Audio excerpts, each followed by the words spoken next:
So, the Johor state election just concluded and BN managed to garner 2/3 majority, having sealed victory in 40 out of 56 seats. What does it mean to the stock market in the next 1 year? Hi, I'm Frankie. Welcome back to my Fuck Show.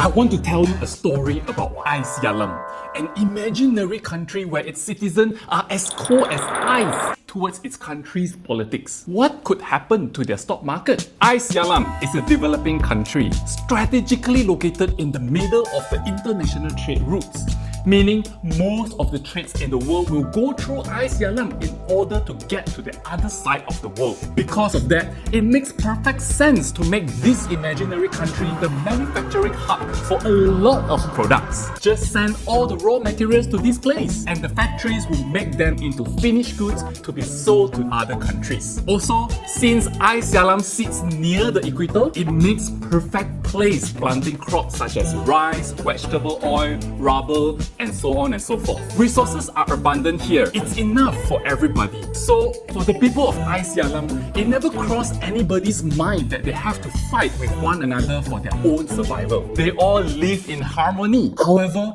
for the leaders of Icyalam, the situation is different. As a democratic country, Icyalam leadership consists of 222 members of parliament at the federal level, while each state has their own local government. 222 is a lot of people to defeat to be at the top of the ladder. Well, there are two ways to get there. Either be such a charismatic leader that everybody wants to follow, or have so much resources that other people are willing to be your dogs or frogs, if you know what I mean. For more than half a century, no matter how people vote in the general elections, one coalition party always won the general election. So much so that people actually think that their votes don't really matter because the government always wins 2/3 majority of the parliament seats anyways.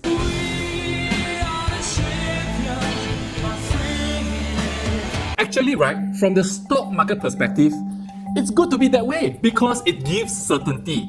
Same people governing the country means businesses will be familiar with the authorities and the style they do things. Projects can continue running with the same expectations. Moreover, the government have been using this as its propaganda to warn people that if Icyalam were to fall into the hands of the opposition, the economy will be chaotic because they don't have the experience to manage the country. Until one day, the people found out that their own president had been siphoning money off the country. The amount involved became the largest corruption scandal in human history. Not that other politicians were innocent, but like what I said earlier, the people didn't really care much as everybody gets some sort of windfall money from the government along the way. This time round, somebody went to open the Pandora's box, and suddenly everyone realized that they were actually getting just the crumbs. All the facts went to just a few elite leaders of the government. The people were so angry.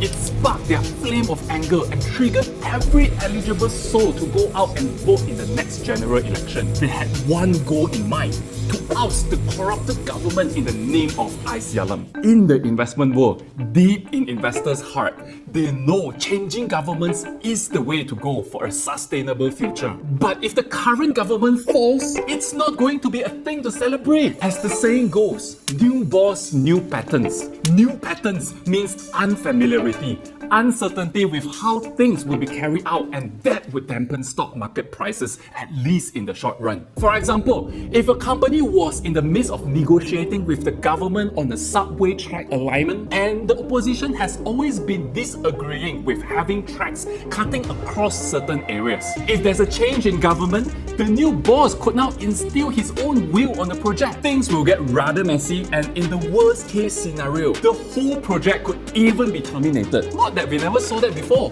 We Malaysians have seen that happening so many times, such as the termination of the high-speed rail project between Kuala Lumpur and Singapore. As a result, we had to pay 103 million Sing dollar as compensation for terminating the contract. For Icyalam, they went through with the change in government, but for the people, they were sure that they had to bite the bullet for a better future. In the end, they chose a group of charismatic leaders to change the fate of Icyalam. And true enough, many of them didn't have any political experience dealing with regulations and policy making. The learning curve was steep for the entire country, but they were on track to make Icyalam a booming economy once again. In the beginning, I mentioned there are two types of leaders: the charismatic ones and the resourceful ones. You see, the former government had ruled Icyalam for over 60 years. That's 60 years worth of resources to do anything they want to regain power. The new government didn't have anything. All they had was the urge and energy to make Icyalam a better place. So they worked very hard to achieve that, while the former government officials deployed their resources to control the media, control strategic businesses, and most importantly, control people's sentiment by putting fresh candidates to represent the parties. It was a dreadful but successful campaign. The same people who previously wanted these corrupted ex-leaders to go into prison now cheer for their victory when they win state elections. They were casting votes to allow these people to come back in power again. Want people to go to jail, but indirectly pushing them to lead again. How to brain this in the stock market? Do the people really think corrupted leaders would create high-quality jobs? High-quality education for them? Do they really feel those leaders would help their investment in the stock market to shoot up to the moon? History does show that whenever this group of people ruled, some businesses really no need to go out and look for jobs because job would come to find them. Just make sure to balas budi can already. Companies with jobs means profit will be made, and that will for sure make the stock market a happy place to invest. If that's your thought process, good luck. It's the 21st century. Investors today are talking about sustainable investing, responsible investing, and ESG.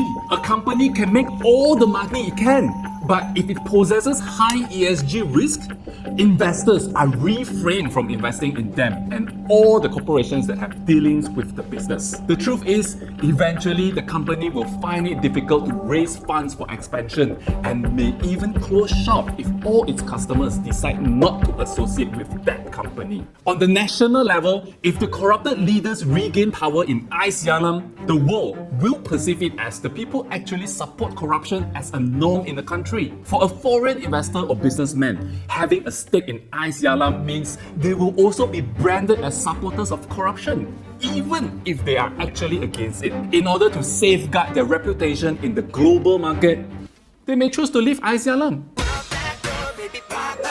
Over the long term, this means fewer job opportunities, lower pay, and continues to be stuck in the middle income trap. Coming back to our very own Johor snap election, half of the people of Johor chose not to exercise their rights to vote. Maybe they are afraid of being infected by COVID-19, or maybe they are fed up with the Malaysian politics. Your choice has made certain people to be in power today, and from now on, it is you that will, for good or for bad, bear all the consequences. For those who voted, I respect you guys. It was a tough decision to make given BN had lined up new faces to represent the coalition. I believe some of them are really truthful about servicing their community. But don't these new candidates feel that they are representing the wrong thing when they carry that flag? Or are they part of what the flag implies? On the other hand, Muda has potential but yet to be proven since there's no track record. And for Pakatan Harapan, I understand you guys are disappointed in them. For the rest of us, GE15 can happen anytime from now. In the past 5 years, our neighboring countries are catching up economically while we continue to make international jokes. The newspaper always tell us more FDIs are coming to Malaysia. But all I see is factories of international brands around me keep closing down, leaving Malaysia for good. In terms of the stock market, we are losing quality businesses to get listed on Bursa Malaysia. Instead, many of them prefer to get listed on bigger markets in Hong Kong, Singapore, or the US to capture a wider investment audience. To make money from stocks, the market must stand tall and strong like a skyscraper. People say a building structure cannot be straight if the foundation is crooked. To ensure a strong foundation for the country, it starts with choosing the best leader to drive the economy. So, please learn from the past 3 state elections and exercise your rights in the upcoming GE15. That's all we have for today. #fuck.